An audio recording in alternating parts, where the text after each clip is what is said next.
तो कैसे हैं आप? उम्मीद करता हूँ बहुत अच्छे होंगे। आज मैं बात कर रहा हूँ दिल्ली में अभी एक दिन पहले रिंकू शर्मा नाम के 24 साल के नवयुवक का घर में घुसकर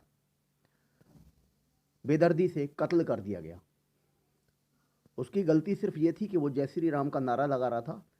एक दिन पहले उसने बस्ती के कुछ लोगों के साथ मिलकर रैली निकाली और वो बजरंग दल से जुड़ा हुआ था।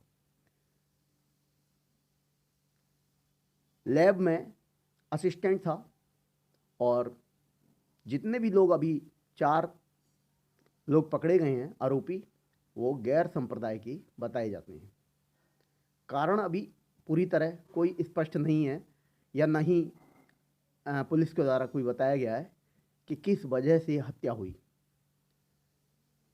पुलिस का कहना है कि आरोपियों की तलाश की जा रही है और वजह स्पष्ट नहीं है। बर्थडे पार्टी का मामला है, जबकि रिंकू के दोस्तों का कहना है कि बर्थडे पार्टी कोई नहीं थी। कोई भी बर्थडे पार्टी या ऐसा कोई अदर कोई फंक्शन नहीं था। एक दिन पहले जय श्री राम के नारे की वजह से कुछ लोगों ने धमकी दी थी कि आप इस तरह से ये सब नहीं करेंगे, और शायद जय श्री राम बोलना ही रिंकू को बहुत ज़्यादा भारी पड़ गया। रिंकू की माँ ने बयान दिए हैं और उन्होंने स्पष्ट रूप से कहा है कि वो बीजेपी अर्थात जो दूसरी बीजेपी के छोटी छोटी इकाइयाँ होती हैं, बजरंग दल, विद्यार्थी परिषद आदि, उनसे जुड़ा हुआ था और जय श्री राम के नारे लगाने की वजह से कुछ लोग उससे चिढ़े हुए थे। तो समझ में नहीं आता क्या जय श्री राम नारा लगाना या जय श्री राम बोलना भी हमारे देश में हिंदुओं के लिए गुनाह होता जा रहा है। अभी तक तो बंगाल में ही सुन रहे थे कि ममता बनर्जी दीदी जी चिढ़ जाती हैं, और भी बहुत सारे लोग हैं जिन्हें इस 3 शब्दों से बड़ी नफरत सी हो गई है। हम हिंदू लोग तो जय श्री राम बोलेंगे और बोलते रहेंगे, चाहे आप उसके लिए हमें मारो या कुछ भी करो। आपके साथ भी इंसाफ होगा आने वाले समय में। ऐसी बात नहीं है कि इंसाफ रिंकू को ना मिले, रिंकू को इंसाफ मिलेगा। लेकिन एक सोचने की बात यह है कि एक लड़का जो महज 24 साल का था, किसी आपराधिक गतिविधि में नहीं था, आखिर उसे इतने सारे लोगों ने मिलकर घर में जब वो एंट्री कर रहा था, लगभग एंट्री कर चुका था, सीसीटीवी फुटेज जो आए हैं उसमें कुछ लड़के उसके पीछे पीछे जा रहे हैं जिनके हाथों में लाठी डंडे छुरे आदि हैं, और बिल्कुल क्लियर उन सब की तस्वीरें आई हैं। वो उसको पकड़ लेते हैं घर में अंदर घुसते ही और उसे उसके भाई को, दोनों को मारते हैं। भाई तो घायल है लेकिन रिंकू शर्मा की मौत हो जाती है। कब तक ये चलता रहेगा?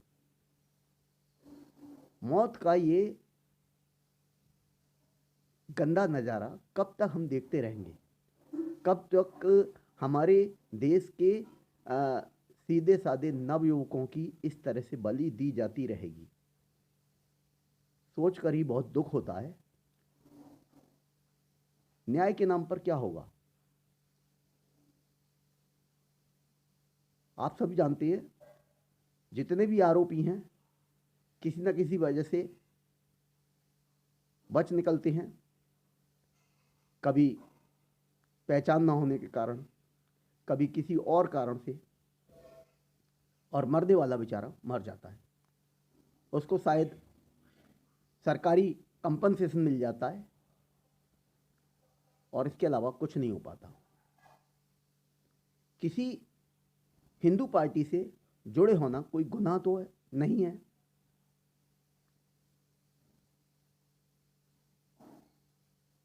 हम एक शांति प्रिय देश में रहते हैं, एक धर्मनिरपेक्ष देश में रहते हैं, तो धर्मनिरपेक्षता कहाँ आप भूल जाते हैं?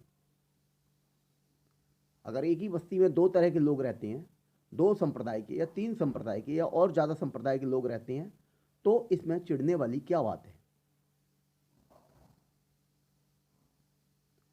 आप मना करोगे, हम नारे लगाएंगे, तो क्या आप मार दोगे? और आपके मना करने से हम रुक जाएं अपने भगवान का नाम लेने में, ये कौन सी बात हुई?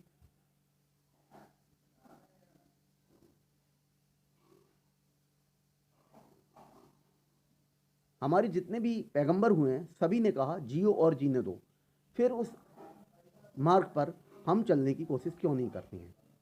अगर हम जय श्री राम बोलते हैं तो इसमें भला किसी को आपत्ति क्या हो सकती है? दोस्तों, आप मुझे बताओ, रिंकू शर्मा के मामले में आप क्या सोचते हैं? प्लीज़ कमेंट करके मुझे बताइए कि मैंने जो आपको कहा, रिंकू शर्मा के मामले में क्या हमें न्याय मिलेगा? पूरी तरह न्याय मिलेगा? सभी आरोपी पकड़े जाएंगे और सभी को सजा होगी क्या? दोस्तों बताइए, मुझे आपके कमेंट्स का इंतजार है। Thank you, have a nice day.